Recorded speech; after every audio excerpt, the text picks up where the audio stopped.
वालेकुम। मेरा नाम है सुहेल यूसुफ।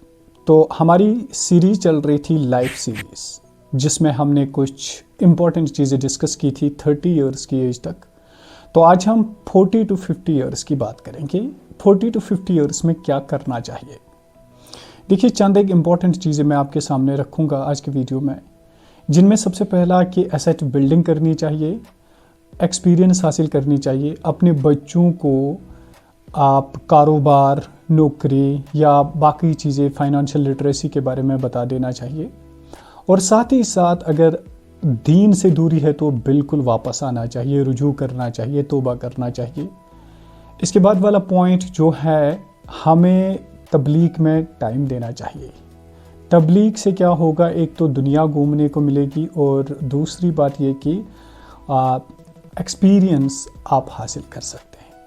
तो अब चलिए बात करते हैं पहले पॉइंट पर, एसेट बिल्डिंग की क्या अहमियत है इस दौर में।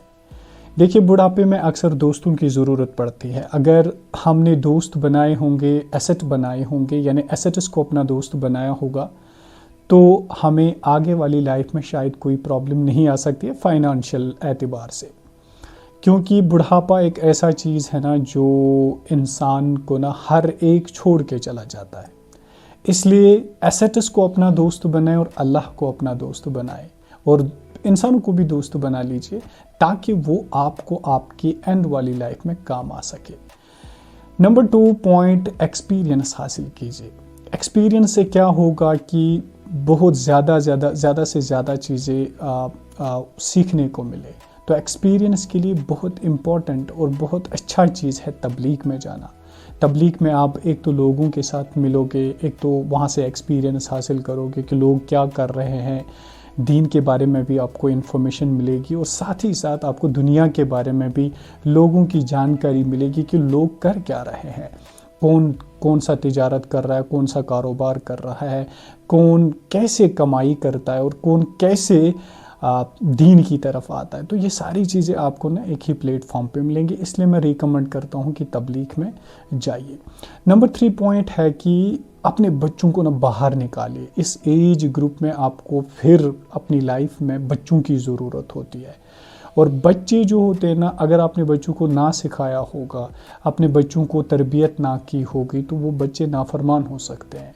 तो फिर आपको एंड लाइफ जो होगी ना, मुश्किलात में गुजारनी पड़ सकती है। इसलिए अपने बच्चों को कारोबार भी सिखाए, पढ़ाई भी सिखाइए, और पढ़ाई के साथ साथ कमाना भी सिखाइए, ताकि बच्चे भी खुश रहें और आपको भी खुश रख सकें।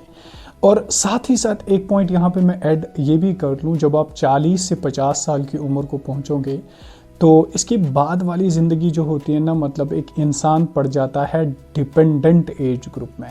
तो उस डिपेंडेंट एज ग्रुप में बच्चों पर मुनहसर होता है इंसान, या अपनी बीवी पर, या अपने दोस्तों पर। तो आप क्या कर लीजिए, अपने लिए कोई ना कोई एसेट बाकी रख लीजिए। फॉर एग्ज़ाम्पल, अगर आपके पास ज़मीन है तो बच्चों को सारी तकसीम ना कीजिए, बल्कि उसमें से एक छोटा सा टुकड़ा अपने लिए रखिए। रीज़न ये है कि आगे बच्चे जब अपनी जिम्मेदारियों में फंस जाते, तो फिर आपको प्रॉब्लम हो सकती है। इसलिए एक ज़मीन का टुकड़ा, एक दुकान, जिससे आपको पैसा जनरेट हो जाए, ताकि बच्चे भी आगे चल के आपको मतलब दवाई का खर्चा उठा सके, तो आपको बच्चों के सामने वो हाथ फैलाना ना पड़े। तो अपने लिए कोई ना कोई एसेट मतलब रखिए, ताकि आपको कोई प्रॉब्लम ना हो जाए। इसके बाद वाला पॉइंट ये है कि अगर आपने अभी तक हज नहीं किया, उम्रा नहीं किया, कुरान शरीफ नहीं पढ़ा, तो इस एज में ना डेफिनेटली वापस आ जाए। इस एज में ना कुरान के साथ अपना ताल्लुक़ जोड़िए, हज और उम्रा कीजिए अगर आपके पास इस्तिताअत है तो। अगर नहीं इस्तिताअत है तो फिर भी दीन की तरफ आने की भरपूर कोशिश कीजिए, क्योंकि अब तो ये तो सेकंड इनिंग्स ऑफ लाइफ है। क्योंकि इससे पहले 30 साल ख़त्म हो चुके हैं, अब 40 से 50 हम चल रहे, तो ये सेकंड इनिंग है लाइफ की। और लाइफ एक्सपेक्टेंसी तो यही 60-70 साल, 80 साल की है यहाँ पे। तो इस वजह से आप क्या कीजिए, आप ना हज और उम्रा कीजिए, और साथ ही साथ लोगों के साथ उठिए बैठिए और लोगों से एक्सपीरियंस जमा कर लीजिए, تاکہ آپ اپنے بچوں کا مستقبل بھی، اپنے آس پاس کا مستقبل بھی ٹھیک کر سکتے۔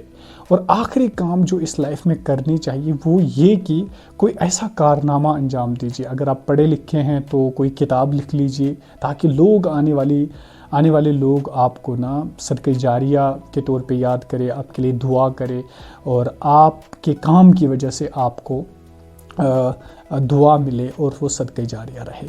تو کام کیا ہے؟ یا تو کوئی کتاب لکھیے، اگر کتاب لکھنے کی ہمت نہیں ہے تو کوئی ایسا کام کیجیے، مسجد بنائیے، کوئی سکول بنا لیجیے، یا اسی طرح سے اپنی سوسائٹی کے لیے کوئی بینیفیشل کام کر لیجیے۔ کہیں پہ اگر ٹیوب ویل بنانا ہوگا، کھودنا ہوگا تو وہ کھود لیجیے، یا کوئی آپ اپنی اینڈ سے سوسائٹی کے لیے کوئی عطیہ رکھے، ڈونیشن کرے، تاکہ لوگ، آنے والے لوگ اور آنے والی نسلیں آپ کے لیے دعا بھی کرے اور وہ آپ کے لیے صدقہ جاریہ بھی بنے۔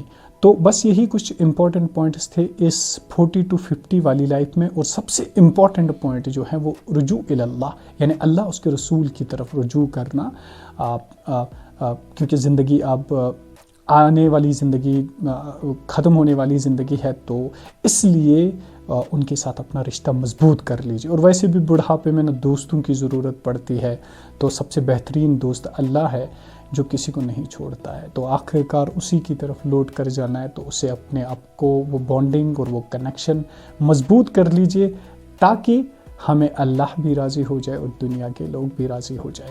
تو یہ تھے کچھ امپورٹنٹ پوائنٹس۔ اگر آپ کے ذہن میں کوئی اچھا پوائنٹ ہے اس ایج میں کیا کرنا چاہیے، تو آپ کمنٹ میں لکھ لیجئے، میں آپ کا کمنٹ پڑھ کر آپ سے بھی سیکھوں گا۔ Thank you so much, stay happy and stay blessed. میرے لیے دعا کیجئے۔ میں ہوں آپ کا بھائی سہیل یوسف۔